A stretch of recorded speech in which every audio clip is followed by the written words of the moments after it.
Try and defend that inside line. We've got 5 red lights. The lights go out. Let's go racing. All the cars bar one get away, and the one that did not get away and has been really clattered into, I am convinced, is the Red Bull liveried car. And no, it's of course, it's the car of Daniel Ticktum.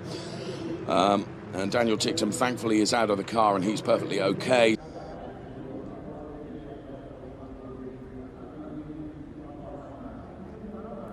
Goodness me. The first ever Grand Prix of Indianapolis is about to start.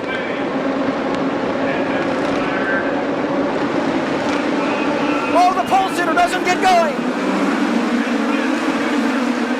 Oh! There is not a worse place to stall than at the start of a race. I hope they're okay. And he begins to climb from the car, and that's really good to see. He's climbing out. That really is good news, because when you can hit when you get hit that hard, anything can happen. Remember, he started on the very last row, so by the time he gets up to the first car on the grid, as you mentioned, already in second gear, 80, 100 miles an hour. The car on your left-hand side will not get off the grid. He didn't even move. Saavedra.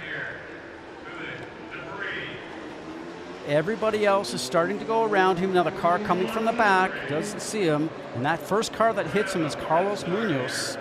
And then from then on, the debris is flying. But at that short time span, Eddie, it's just about impossible. Hunter Ray did an exceptional job missing him.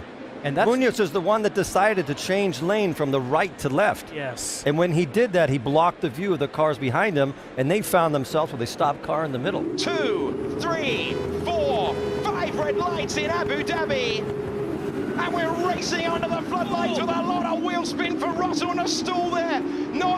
So close to contact, and there is an enormous contact there. Enormous contact. That is not... Oh man, that was a huge accident. I hope everyone's okay from that. There was Nicholas Latifi not getting off the line, and the yellow flag out immediately. I'm amazed we don't see that more often. Third position. Huge cheer from the crowd as Nicholas Latifi. That is great to see. Sometimes the team tell the driver to stay in the car just to be safe. You see he's okay as he walks clear. Watch everyone, amazing reactions there from Lando Norris to get round, but that unsighted. We saw a similar thing in Formula 3 earlier this year. It was Dan Ticktum getting hit there. Oh, that is enormous. We are going into the starting lights. Here we go. Let's race for the third time. Oh, and Gabriele Mini has not started. He has got barely away at all. Oh my goodness, a big accident. Big shunt to the back of the field. A couple of cars involved in that one. And that is a lot of debris that has been left on the starting grid. Red flags. Now that is Sally Yaluch walking away, so that's good news.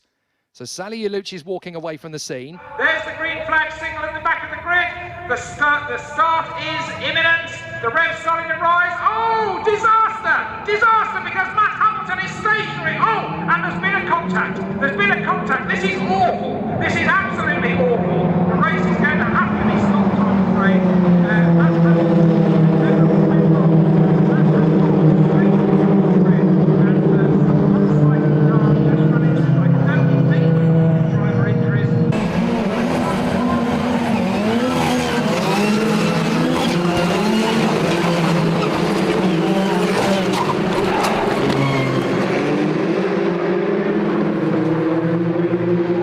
Engine notes rise, we wait for the lights to turn on. They do, and we wait for them to turn off. Now for the start of the race here in Portimão. Oh, and a terrible start from Petrov. He's stalled. All of the drivers somehow managing to... Oh! And a huge incident at the back. I spoke too early about everybody avoiding him. A huge incident at the back of the grid. I'm pretty convinced we're going to have a safety car here for those cars on track. And Vitaly Petrov in his car. From the back then, on your right-hand side, look at the blue and white car, that's Michael Herc. He'll pull over onto the left. He's got the iSport cars ahead of him, and as they all pull out of the way, there's Petrov and Herc, just not even seeming to react to the fact that Petrov wasn't moving. There's so much movement around the track, perhaps sensing that maybe Petrov had got going, but not even a slight move from him. Oh, on board with Petrov.